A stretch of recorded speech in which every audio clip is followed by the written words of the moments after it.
नाज़रीन अस्सलाम वालेकुम। डॉक्टर दानिश रियल फोकस के साथ हाजिर है। पाकिस्तान के अंदर सियासी, मुआशी और अब आइनी बहरान और बहुत बड़ा बहरान इस वक्त आ चुका है। एक तरफ पार्लियामेंट की कानून साजी, दूसरी तरफ पार्लियामेंट की इस कानून साजी को सदर ने रोका हुआ है, तीसरी तरफ जो है वो इलेक्शन कमीशन का फ़ैसला, इलेक्शन कमीशन के फ़ैसले को सुप्रीम कोर्ट के 3 रुकनी बेंच जो हैं उन्होंने ख़त्म कर दिया है।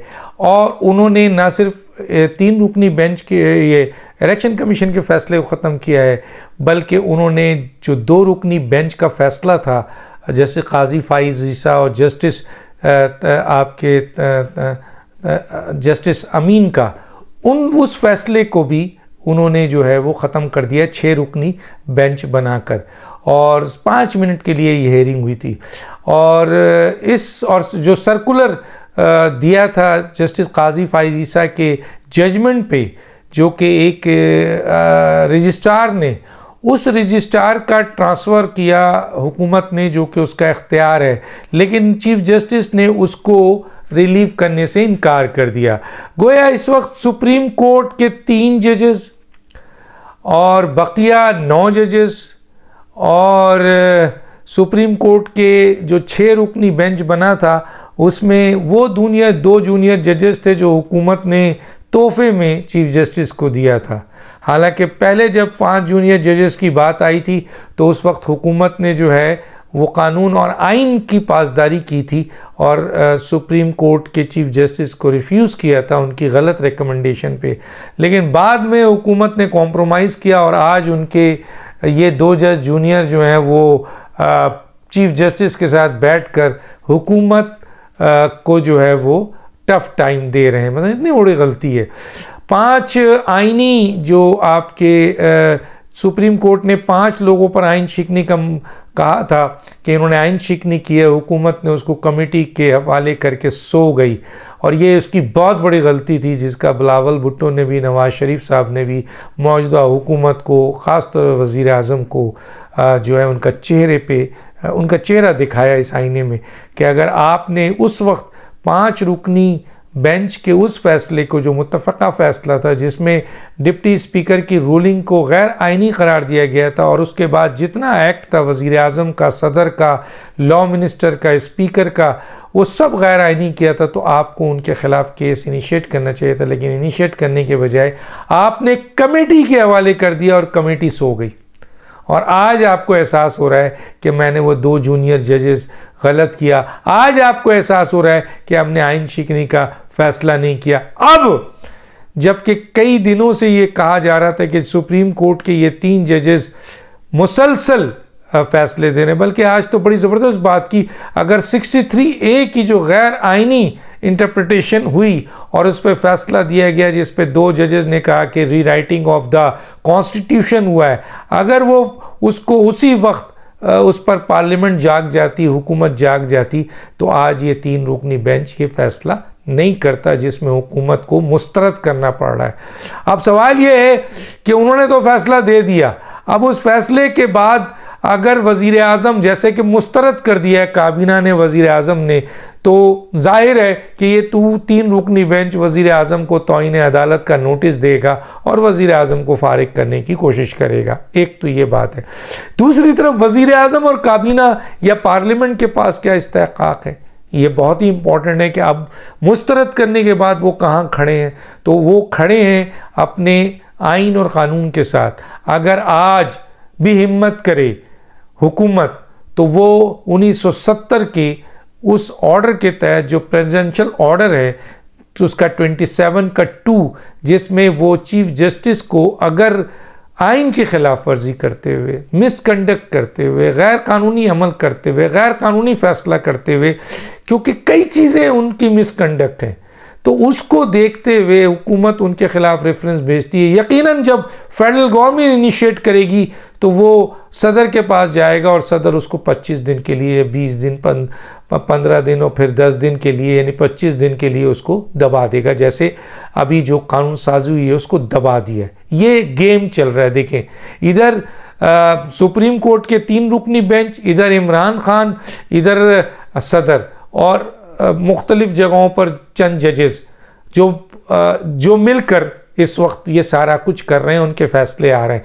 अब हुकूमत को चाहिए, जो मशवरा दिया जा रहा है, कि वो फौरी तौर पर एक रेफरेंस, जो कि मियां नवाज शरीफ साहब ने भी कहा, बिलावल भुट्टो ने भी कहा, इत्तेहादी पार्टियों ने भी कहा कि हम आपके साथ खड़े हैं, फौरी तौर पर जो रेफरेंस बनता है चीफ जस्टिस के ख़िलाफ़, वो रेफरेंस प्राइवेट तौर पर, प्राइवेटली, जिस तरह जस्टिस आपके नकवी साहब का, मज़ाहिर नकवी साहब का बार काउंसिल ने भेजा, PMLN के लॉयर ने भेजा, एक अलग से लॉयर ने भेजा, वो डायरेक्ट चीफ जस्टिस के पास गया है, तो वो सदर के पास नहीं जाएगा। तो प्राइवेटली हुकूमत को चाहिए कि वो फ़ौरन एक रेफरेंस चीफ जस्टिस के ख़िलाफ़, जिसके पास आपके पास मवाद भी है, और जनाब राना सनाउल्लाह ने 2 दफ़ा इस बात का इशारा दिया है कि हम रेफरेंस तैयार कर रहे हैं, तो वो रेफरेंस फौरी तौर पर जो है वो जाना चाहिए सुप्रीम कोर्ट में, और फौरी तौर पर एक ऑर्डर जारी करनी, क्योंकि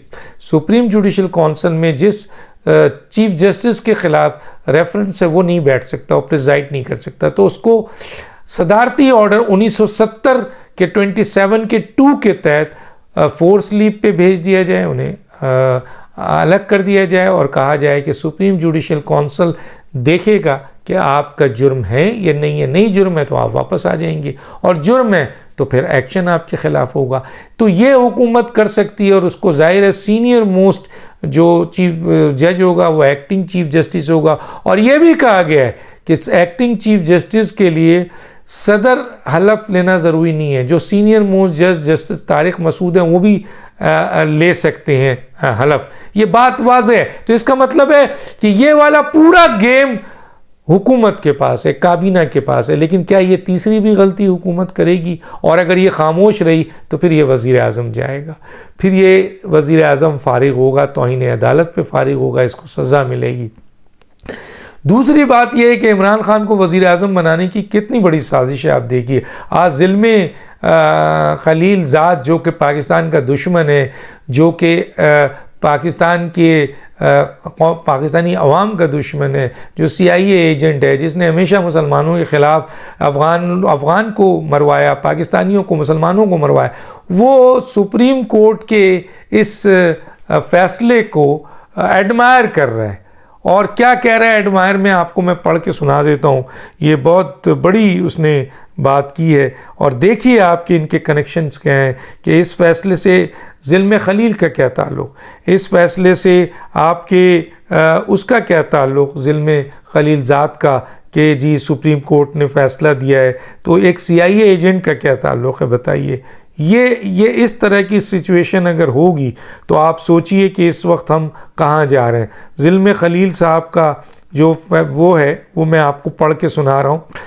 वो कहते हैं, जनाब ज़िल्मे खलील साहब, वो कहते हैं, now that Pakistan supreme court has ordered Punjab elections on May 14, implementing it is a necessary first step to avoid a mild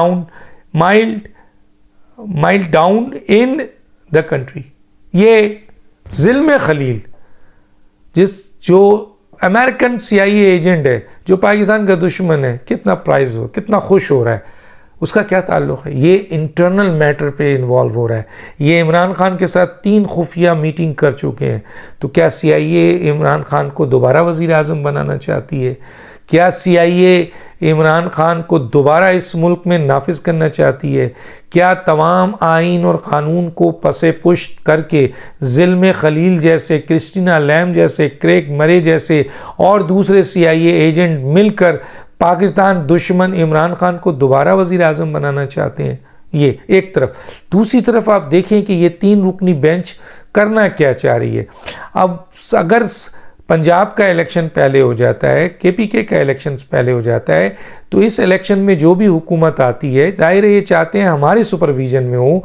ये 3 रुकनी बेंच पहले ही इलेक्शन कमीशन को धमकी दे चुका है कि अगर आपने फेयर इलेक्शन कराया तो हम इंटरफेयर करेंगे। अब फेयर इलेक्शंस इलेक्शन कमीशन का काम है। और फेयर इलेक्शन अगर इलेक्शन कमीशन ने करा दिया और इमरान नहीं जीता तो इमरान ने तो नहीं मानना है, तो फिर ये 3 रुकनी बेंच कहेंगे जनाब फेयर नहीं हुआ, आप इंटरफेयर करेंगे और पूरे इलेक्शंस को आप मॉनिटर करेंगे, अपने लोग अपॉइंट करेंगे, अपने लोगों को लाएंगे, गोया आप इमरान खान को KPK में और पंजाब में किसी तरह मुसल्लत करना चाहते हैं। अगर वो वहाँ मुसल्लत हो गए तो फिर उसके बाद मरकज़ का जब भी इलेक्शन होगा वो इन 2 सूबों में केयर टेकर गवर्नमेंट के अंडर नहीं होगा, बल्कि वो इमरान खान की हुकूमत के अंडर होगा। और यहाँ ये सुपरविजन में बैठे होंगे ये 3 जजेस। तो सोचिए, इलेक्शन कमीशन अगर डर गया और मरकज़ी हुकूमत अगर डर गई तो फिर ये 3 जजेस कितने हावी होंगे।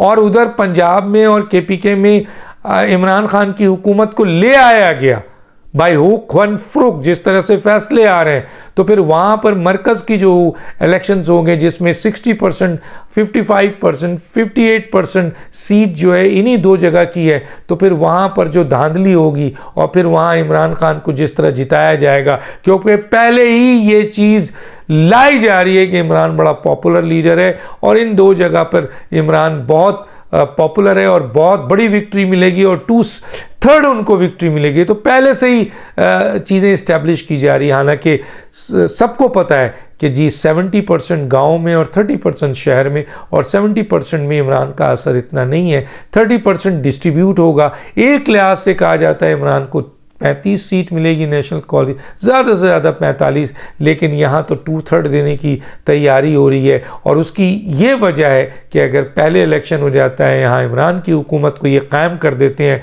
क्योंकि सितंबर में जा रहे हैं अपना चीफ जस्टिस साहब, उससे पहले अगर वो इस तरह के इल्लीगल ऑर्डर को और 63 के इल्लीगल ऑर्डर को इम्प्लीमेंट कर सकते हैं तो उनको ये पता है कि आगे वो क्या कुछ नहीं कर सकते। चुनांचे एक तरफ अमेरिकन CIA और एक तरफ ये हमारे 3 रुकनी बेंच इमरान खान को किसी तरीके से हुकूमत में लाना चाहते हैं, जो आपके सामने मैंने बयान कर दिया है कि ये एक बहुत बड़ी साजिश है। अब सवाल ये पैदा होता है कि फिर भी मैंने कहा था कि पहल कौन करे, अब भी वक्त है कि पहल कौन करता आया कि जनाब ये 3 रुकनी बेंच जो है वो आपके इनको ऑर्डर देती है क्या नाम है वज़ीर आज़म को कि आप तौहीन अदालत के केस में आए, या ये जो आपका वज़ीर आज़म है ये रेफरेंस भिजवाते हैं और इन 3 जजेस को फारिग करते हैं। अगर ये मज़ीद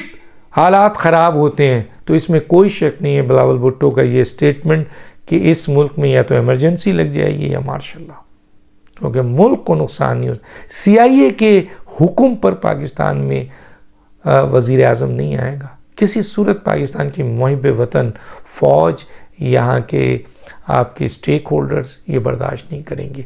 तो चुनांचे इससे पहले कि फिर दूसरा इनिशिएटिव ये 3 रुकनी बेंच लें, हुकूमत ने जो फैसला किया है मुस्तरद किया और पार्लियामेंट ने जो मुस्तरद किया है वो इनिशिएटिव लें, रेफरेंस दाखिल करें और आइनी और कानूनी तौर पर फोर्स करके चीफ जस्टिस को जो मुसलसल 1 मैन शो कर रहे हैं और जिन्होंने पूरी तकसीम की हुई अदालत की और इल्लीगल एक्शन से इल्लीगल कानूनी मामला, देखिए ना अब इलेक्शन कमीशन के प्रोसीजर और डेट और शेड्यूल भी सुप्रीम कोर्ट अनाउंस कर रही है।